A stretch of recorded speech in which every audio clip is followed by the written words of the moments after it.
Excellencies, Honourable Chair, ladies and gentlemen, I'm speaking to you today on behalf of the Law Enforcement Action Partnership, or LEAP.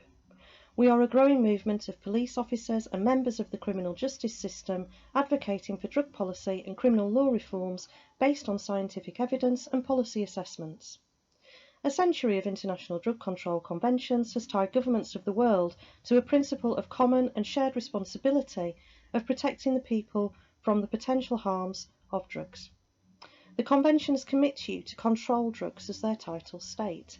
These treaties give back to governments the sovereignty and control over drugs, including the option of prohibition. But this is only but one option. The real obligation is to control drugs and protect the health and welfare of humankind, not to prohibit. Likewise, none of the joint commitments taken in 2014, 2016 or 2019 even mention prohibition. Notably, the option of prohibition and its legal exceptionalism has proven in many instances to be unenforceable, but also unagreeable by large parts of the population.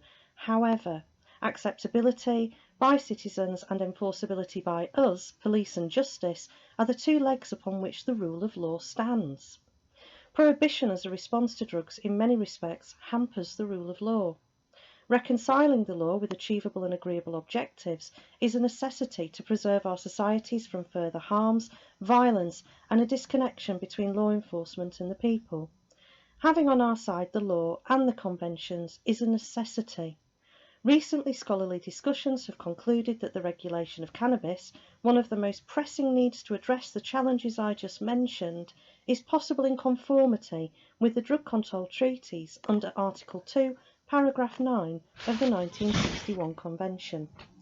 This perspective, already embraced by one member state to date, should be an item of discussion for your Commission as domestic cannabis laws continue to evolve.